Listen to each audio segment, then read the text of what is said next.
तो महान ट्रेडर्स कैसे हैं आप सभी लोग। मैं उम्मीद करता हूं आप सभी लोग स्वस्थ हैं, मस्त हैं, व्यस्त हैं, लगातार ऊर्जावान हैं और सफल बने रहने का लगातार प्रयास कर रहे हैं। इसी कड़ी में मैं आशुतोष अस्थाना आप सभी लोगों का आपके अपने चैनल, आपके अपने यूट्यूब परिवार में हार्दिक स्वागत और अभिनंदन करता हूं। आज का जो विषय है वो फॉरेक्स और क्रिप्टो को लेकर के है, जिसमें सबसे ज्यादा जो है मैं फोकस करूंगा क्रिप्टो करेंसीज के बारे में, क्योंकि इस वक्त ये सबसे बड़ा विषय बना हुआ है जहां पर हमारे जो क्रिप्टो ट्रेडर हैं एक वो कंफ्यूज्ड है कि क्रिप्टो में ट्रेडिंग सही है नहीं सही है, क्या रिस्क है, क्या रिवॉर्ड है, और सबसे इंपॉर्टेंट पार्ट है टैक्सेशन। तो मैं टैक्सेशन को एक अलग से पूरी वीडियो पे कवर करूंगा। आज हम लोग क्रिप्टो करेंसी को सेबी के अंडर गाइडेंस में पूरी चर्चा और परिचर्चा करने के लिए एक साथ एक दूसरे के साथ उपस्थित हुए हैं। अभी अगर हम लोग बात करें सेबी की, तो सेबी ने जो है क्रिप्टो करेंसी इन्वेस्टमेंट के बारे में डायरेक्ट क्रिप्टो को कोई रेगुलेट अप्रूवल नहीं दिया है। अब मेरे दिमाग में एक प्रश्न है, अभी मैं बीच में संसद में बातचीत सुन रहा था इसके विषय में,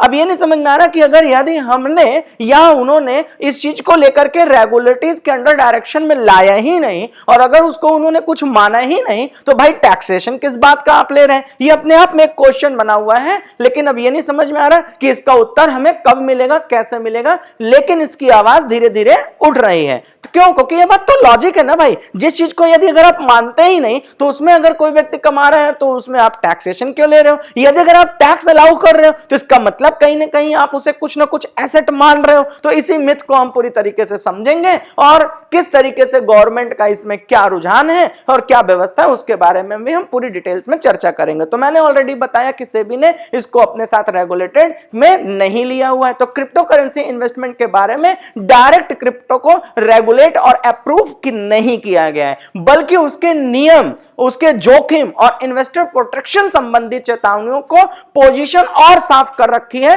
और ज्यादा से ज्यादा एक माहौल बहुत ही ज्यादा सीरियस और डराया हुआ बनाया गया है। अब यहां पर ऑथेंटिसिटी की बात किया जाए तो मैं इसको पूरा डिटेल्स में आपको 1 to 1 कंप्लीटली कवर अप करता चला जाऊंगा। तो सबसे पहला क्वेश्चन हमारे और आपके दिमाग में उठता है कि क्या क्रिप्टो जो है वो लीगल स्टेटस है इंडिया में। तो भारत में crypto currencies legal asset class के रूप में अलाउ है, मानती है भारत सरकार कि हां भैया मैं तुम्हें लीगल एसेट क्लास मानता हूं, लेकिन यह कानूनी रूप से टेंडर जैसा नहीं है। कानूनी रूप से मैं इसे रुपया नहीं मानता, पैसा नहीं मानता।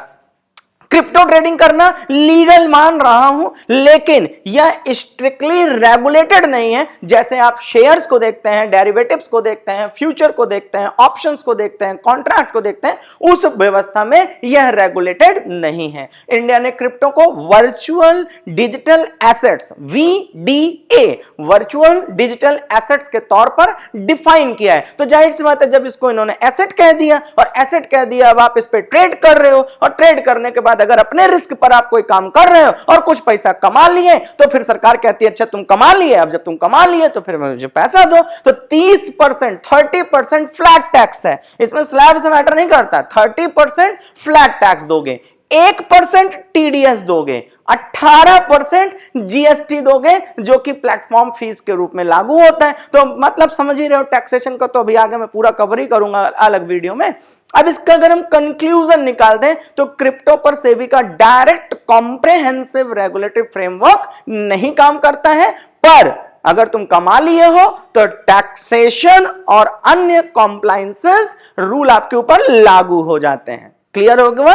तो इसका मतलब इस बात को समझिए कि अगर इससे आपने कोई भी इनकम किया है तो आप इनकम टैक्स के दायरे में आते हैं और आपको टैक्स देना पड़ेगा। अगली वीडियो में टैक्स पूरा इस बेहतरीन तरीके से कवर अप करेंगे। पॉइंट नंबर 2, सेबी की ऑफिशियल वार्निंग और कॉशन। सेबी ने बहुत ही साफ शब्दों में क्रिप्टो करेंसी के बारे में कुछ साल पहले एक बेहतरीन और टफ नियम लागू किया, क्योंकि लगातार ये फ्यूचर, ऑप्शंस, इंट्राडे और क्रिप्टो फॉरेक्स जैसी मार्केट को लेकर सीरियस लगे रहे हुए हैं। और हमारी निर्मला ताई जी को लगता है कि हम लोग जो है, हमारे ट्रेडर जो है वो फ्यूचर ऑप्शंस में अपना घर पैसा जला रहे हैं, इंट्राडे में जला रहे हैं, क्रिप्टो एंड फॉरेक्स में जला रहे हैं। तो भाई ये तो बंद कर दो, या तो फिर आप उसे रेगुलेटरी के अंडर में लाया करके अगर तुम ट्रेड करा रहे हो तो उस पे आप जो टैक्सेशन ले रहे हो उसको बंद कर दो, या फिर तीसरी इस चीज को लेकर, इन व्यवस्थाओं को लेकर के थोड़ा सा एक ऐसा नियम कायदा कानून ला दो कि जो लोग सांस ले पा रहे हैं उनको ऑक्सीजन प्रॉपर है। अन्यथा यह व्यवस्था को लेकर आप बेहतरीन जानकार हैं, मैं इसमें क्या ही सुझाव दे सकता हूं क्योंकि यह तो गवर्नमेंट ऑफ इंडिया का विषय है।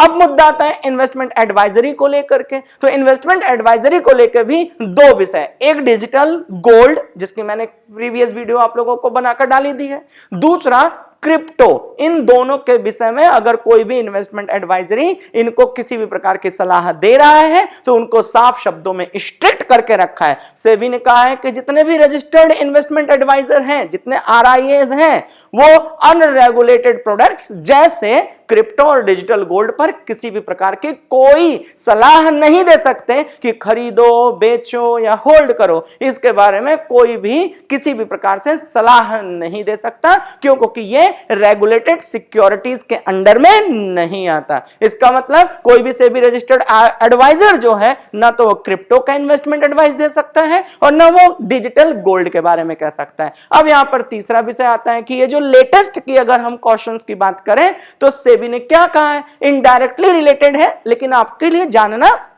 जरूरी है। एकदम हाल ही में सेबी ने कहा कि डिजिटल गोल्ड अनरेगुलेटेड प्रोडक्ट है और इन्वेस्टर को मेजर वार्निंग दे रखी है। सेबी ने कहा कि साहब डिजिटल गोल्ड, ई गोल्ड प्रोडक्ट्स, ई गोल्ड मतलब इंटरनेट के माध्यम से ई गोल्ड प्रोडक्ट्स सेबी के नियमों के अंतर्गत नहीं आती। ये अनरेगुलेटेड फ्रेमवर्क है, इसमें इन्वेस्टर प्रोटेक्शन मैकेनिज्म वह बिल्कुल काम नहीं करता है। यदि अगर किसी भी प्रकार का नुकसान होता है तो सेबी इन्वेस्टर को प्रोटेक्ट नहीं कर सकता है, जैसे अन्य जगहों पर derivative, delivery, future options, stocks में आप लोगों को जिस तरीके से प्रोटेक्ट करता है उस मैकेनिज्म में आपको यहां पर अलाउ नहीं होता। इसका मतलब घर जलाए तो तुम्हारा घर जल गया, मकान बनाए तो तुम मुझे टैक्स दे देना। क्लियर हो गया? तो क्रिप्टो एसेट्स के जैसे है। क्वेश्चन आता है क्रिप्टो एसेट्स के जैसा है, तो हां, तो क्रिप्टो भी रेगुलेटेड सिक्योरिटीज या डेरिवेटिव्स कैटेगरी में बिल्कुल अलाउ नहीं किया गया है। लेकिन इसलिए जो है आपका सेबी इसको जब अलाउ ही नहीं कर रहा अपने फ्रेमवर्क में तो सुरक्षा प्रदान क्यों भी करे, फालतू का सिरदर्द क्यों ही ले।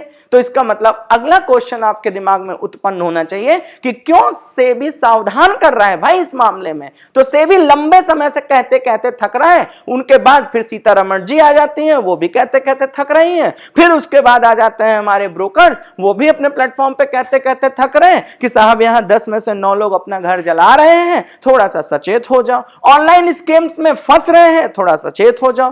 फेक एप्स में जा रहे हो, थोड़ा सचेत हो जाओ। अनरेगुलेटेड ट्रेडिंग प्लेटफॉर्म में जाकर के जोर आजमाइश कर रहे हो, थोड़ा सचेत हो जाओ। अन्य अन्य जगह पर जुए के रूप में गेमिंग प्लेटफॉर्म पर जाकर के अपना पैसा जला रहे हो, थोड़ा सचेत हो जाओ। Misleading investment tips on social media, उससे थोड़ा सा सचेत हो जाओ। गारंटीड रिटर्न्स वाले जितने क्लेम्स हैं उससे थोड़ा सा सचेत हो जाओ। फेक इन्फ्लुएंसर और एडवाइजरी इन्वेस्टमेंट की जो टीम लगी हुई है रातों रात आपको करोड़पति बनाने में, उनसे थोड़ा सा सचेत हो जाइए। तो इस तरीके से सेबी ने लगातार आप लोगों को सूचना, कड़ी चेतावनियां दिया है। अब प्रॉब्लम आता है रिस्क को लेकर। तो क्रिप्टो इकोसिस्टम में भी ऐसे बड़े रिस्क हैं जैसे प्राइस वॉलेटिलिटी। इतनी हाई वॉलेटिलिटी है कि समझ लो कि अगर कोई का लक काम किया तो वहां कुछ बन गया और नहीं तो बिगड़ तो 10 में से 9 लोगों का रहा ही है। हैक्स बहुत पॉसिबल है, रग पुल सबसे ज्यादा पॉसिबल है। अनरेगुलेटेड एक्सचेंज है तो ये ऑलरेडी अपने आप में बहुत बड़ा रिस्क है कि कल कोई साम झाम हो गया तो किसका जाके दरवाजा खटखटाओगे भाई। सेबी का स्टैंड ऑन क्रिप्टो रेगुलेशन बहुत साफ सुथरा है कि वर्तमान में सेबी क्रिप्टो को सिक्योरिटीज कम्युनिटीज जैसे रेगुलेट एसेट्स नहीं मानता।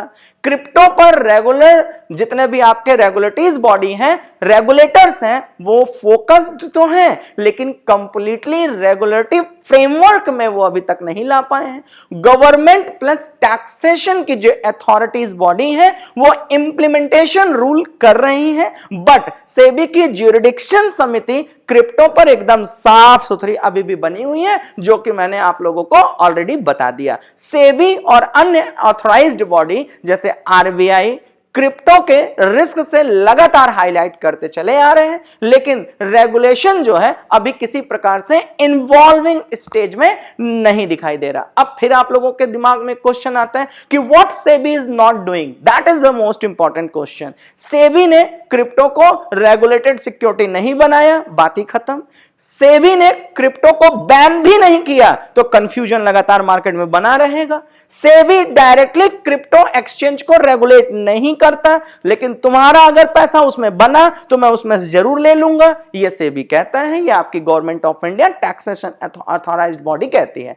क्रिप्टो को रेगुलेट करने वाले सेपरेट क्रिप्टो बिल्स होंगे। Law of government and legislators जितने होते हैं उनके द्वारा एक फ्रेमवर्क बन रहा है। जैसे ही अगर कोई ऐसी सूचना आती है तो मैं आप लोगों के बारे में तुरंत आकर के आप लोगों को सूचना दे दूंगा। फिलहाल डायरेक्ट फ्रेमवर्क अभी सेबी की तरफ से ऐसा कोई नहीं आया। तो अगर हम इसको पूरे ओवरऑल कंक्लूड करने की कोशिश करें तो सेबी की क्रिप्टो से जुड़ी हुई मुख्य चेतावनियां यह है कि साहब अपने रिस्क पे करोगे तो हम, अगर तुमने प्रॉफिट कमाया तो उसमें से हम तुमको निपटा देंगे।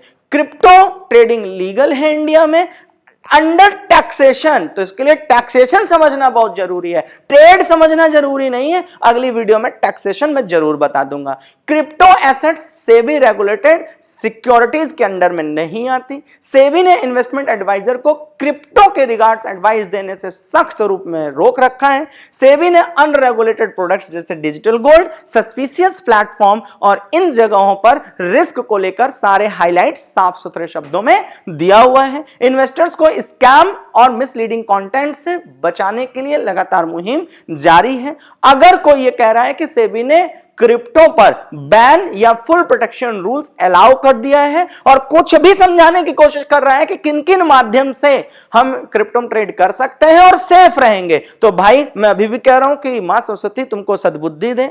अपॉर्चुनिटी अपने इंडियन स्टॉक मार्केट में भी बहुत है ना, तो कोशिश करो कि जो चीज हमारे अंडर गाइडेंस में चल रही है, जो चीज हमारी इंडिया में चल रही है, इंडिया के सरकार के अंडर में चल रही है, बस उसी पर काम करिए। प्रैक्टिकल अगर टेकअवेज ले जाना हो इन्वेस्टर के पॉइंट ऑफ व्यू से, तो क्रिप्टो इन्वेस्टमेंट से पहले रेगुलेशन और रिस्क को समझिए। और आपको भी पता है कोई कॉन्ट्रैक्ट लेता तो है लेकिन पढ़ता है नहीं। Only regulated exchange and platform का ही यूज करना, ये नहीं कि कल की डेट में कोई ब्रोकर आया कहा हम ये कर देंगे हम वो कर देंगे, जो अनरेगुलेटेड नहीं है एक्सचेंज और प्लेटफॉर्म, तो भैया समझ लो कि वो अपने आप में और बहुत बड़ा रिस्क है। टैक्स के जितने कॉम्प्लायंसेस हैं उसको स्ट्रिक्टली फॉलो करना है, अन्यथा आपको नुकसान हो जाएगा। तो क्रिप्टो को लेकर के मैंने आप लोगों को पूरी डिटेल्ड वीडियो बना दी है। मुझे उम्मीद है कि आप लोगों को यह समझ में आया होगा। यदि अगर कोई डाउट रहेगा तो मंडे से लेकर फ्राइडे तो शनिवार को पूछताछ सीरीज और रविवार को मैराथन में हम लोग एक दूसरे के साथ लाइव क्लास में उपस्थित होते हैं। मंडे टू फ्राइडे शाम 7 बजे उपस्थित होते हैं, संडे के दिन 12:30 पे उपस्थित होते हैं और शनिवार के दिन पूछताछ सीरीज में शाम 7 बजे उपस्थित होते हैं। तो वहां पर आकर के एक व्यापक रूप में आप अपना लाइव में क्वेश्चन आंसर कर सकते हैं। तब तक आप सभी लोग स्वस्थ रहिए, मस्त रहिए, व्यस्त रहिए, लगातार ऊर्जावान बने रहिए, अपना ख्याल रखिए और अपने ख्याल का भी ख्याल रखिए। तब तक के लिए साइनिंग आउट, गॉड ब्लेस।